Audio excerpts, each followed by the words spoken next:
Hello there, my name is Matana Geraghty, and I am a master's student at OCADU University in my final year.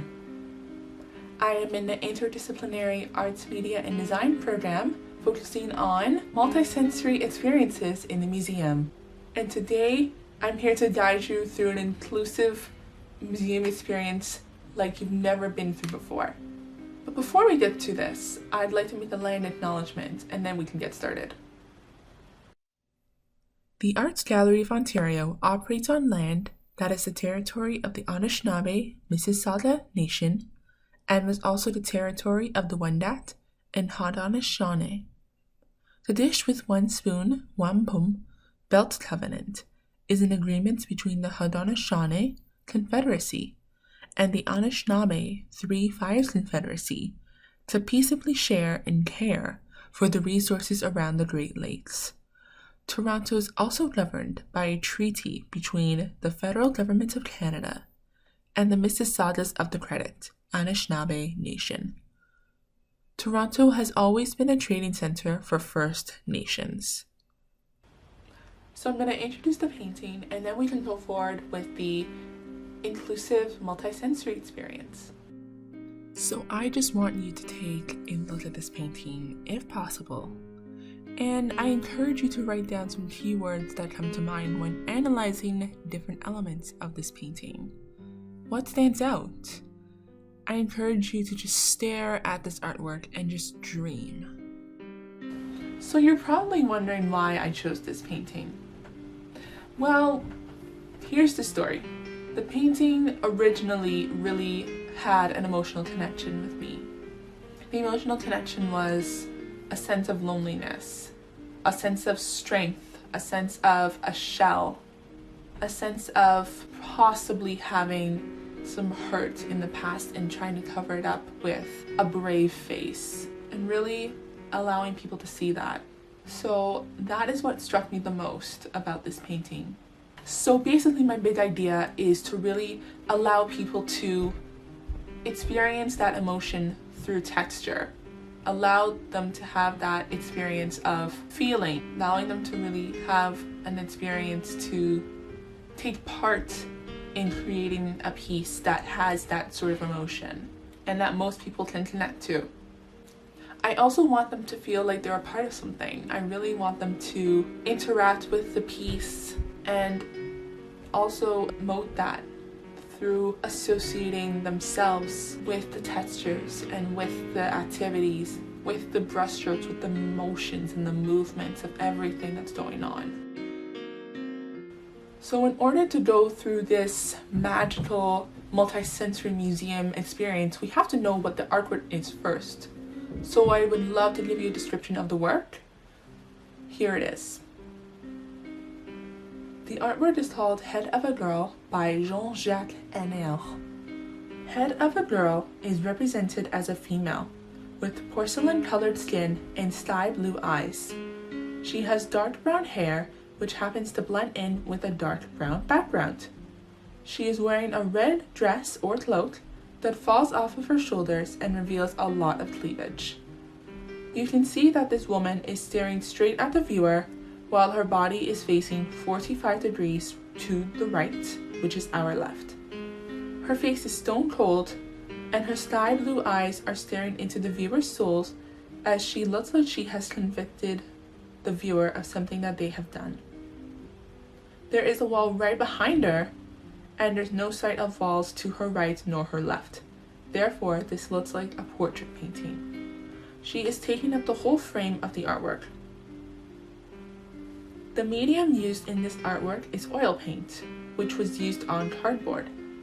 The technique that Henner used in this piece was very blurred, which may imply that he mixed the hues together at some parts of the painting. He uses the same technique in all aspects of the painting, but in different directions.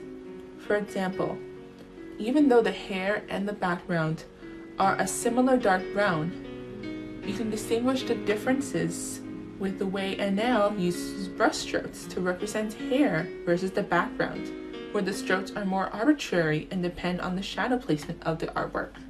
The color palette is in a category of browns, reds, blacks, and nudes, which allow for a lot of seamless mixture, as most of the colors are not as contrasting as others when blended together. The strokes in the red garment show the multiple elements of shadow and light, even though the strokes seem to be arbitrarily placed and vary in size. Since the date is unknown in which this artwork was created, I am hypothesizing that this was created in the latter 19th century, after looking at his date of birth and his death. Since he was born in France, I am assuming that this art piece was drawn upon the classical movement, in which artists draw exactly what they see, no interpretation. This is also known as European art. Now let's start with talking about the main prototype. The visual description of the main prototype is a piece of artwork that is on a cardboard that is 8.5 inches by 11 inches and has multiple textures. This includes ribbon as satin for the garments. It also includes cotton pads that have been painted over as the skin, and it also includes hair that is represented as hair that is swooping down her face, covering slightly her blue eyes. This also includes the background, which is covered in canvas. The canvas over the cardboard is painted black and brown and has a textured medium to represent the graininess of the background. The dark brown hair of the girl is shown as three-dimensional, as the hair is coming out of the artwork and flowing throughout. The cotton pads are taking up space where the face would be and are painted a nude color with shadows and lights included.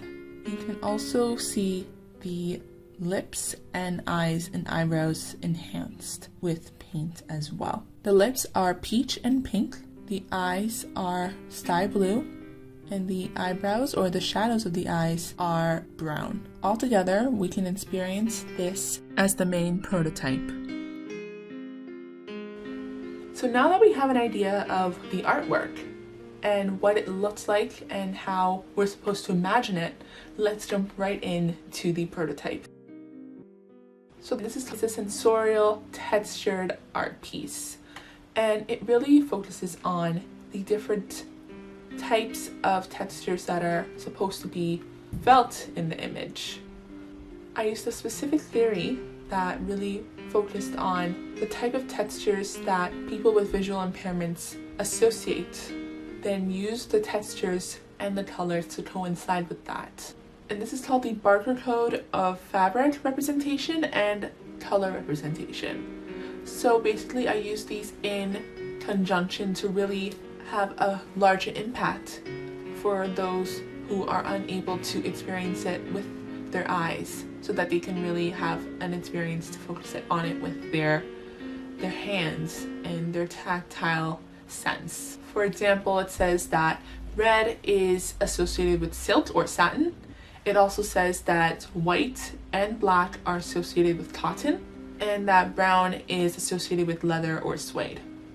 I also used the experience of tactile color, which was based on a study in 1991, and this really focuses on having a specific texture partnered with a specific color. And with this theory, it has 12 different textures with 12 different colors. So using that in this prototype really helped expand the experience that you as the audience are able to have.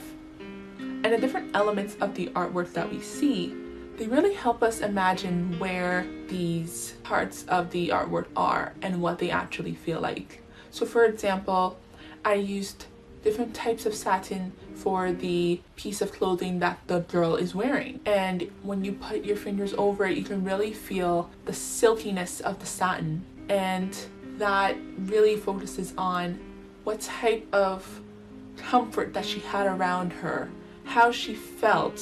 And using cotton and white represents skin. It represents purity. And in this theory, they really focus on partnering color and texture and emotion all together. There's also the element of hair that is added as well. And you can see in the prototype that you know that it's hair. You feel it, you know that it's on your head. And that silkiness and smoothness really represents how the girl kept herself, how she groomed herself. And the background is a very gritty wood background. And when you put your hand on it, it really feels like you're touching a piece of wood. It's textured one way and it's very smooth the other way. And to really grasp that element of grittiness, I added it both ways just so that they can focus on the fact that it is a wall, it is a background. And I did distinguish the background from the hair so that people with visual impairments were able to focus on that. So these multiple textures that are represented really focus on the object of the artwork. So having these multiple textures that are represented by each object of the artwork will give the viewer a better idea of where everything is placed and how everything feels. I also added an element of audio to this art piece. And this audio is just the visual description of the artwork, just so that the person is able to really follow along with the visual description as they put their hands over the different parts of the image, and they're able to really get in there, able to feel the emotion of the girl, be able to experience that multisensory experience that they have never felt before. Now, after looking at this main prototype and learning that texture is the main component of this artwork to connect to its emotion, I want you guys to try this at home. Print out your favorite image off the internet and just start playing around with it. Make your own textures. Use household items to really see what you're capable of, to see how you may feel when you do this. And I guarantee that you'll feel 100% better. You can use glue, you can use hair products, you can use flour from the kitchen. Anything is at fair game here. And you can create any type of texture that you need to, and you can create something fantastic. Some textures come by accident, and that's a great part of this. So this is the final outcome of the second prototype. In relation to the first prototype with the at-home materials, they both represent texture. In the one on your screen, you can see that it is a cliché of the artwork, which means that you can overlay materials on top of an existing artwork, versus the first prototype where the at-home materials related to different thoughts in your psyche than relating back to the meaning of the artwork. Just to give you an example of the visual description, let me share the visual description that I wrote up for this prototype. Is defined as an image of the artwork with 4 different mediums overlaid on top of the artwork, which is also called a cliché. The 4 different mediums are in 4 different parts of the artwork, which represent different textures that are present throughout the artwork. We can see that there is string gel medium in the hair, so we can see and feel the texture of the hair. There is also a high gloss medium for the skin, showing the porcelain smoothness of the girl's skin. There is also an ultra matte medium, which represents the worn out parts of the cloak that she's wearing. And there's also a black lava medium, which is used on the background, which is represented as black and white specks. The eyes are enhanced, as well as the lips and the nose, to exaggerate facial features for the person to feel. So you folks can come up with an interesting visual description as well. Remember that you are not limited in any way, and that you can use your imagination when it comes to describing your work. It is your work, so have fun with it. Now that we have reached the end of the multisensorial experience in the museum, I just wanted to say thank you for allowing me to be your tour guide. So in the end, I know that we can't be together to really focus on this and to really do this together, but I really love you to take a try at this. And I believe in the power of art therapy, because art therapy plus multisensory experiences really equal power.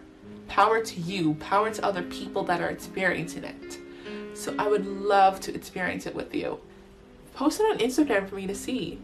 And my Instagram is at Hakuna Matana, and I have it right here. So I would love to see what you're doing. Thank you again, and I hope to see you really soon. If you have any questions, please feel free to email me, and I'll be sure to get back to you as soon as I possibly can. I would love to hear any questions that anybody has. Thank you so much, and stay safe, everybody.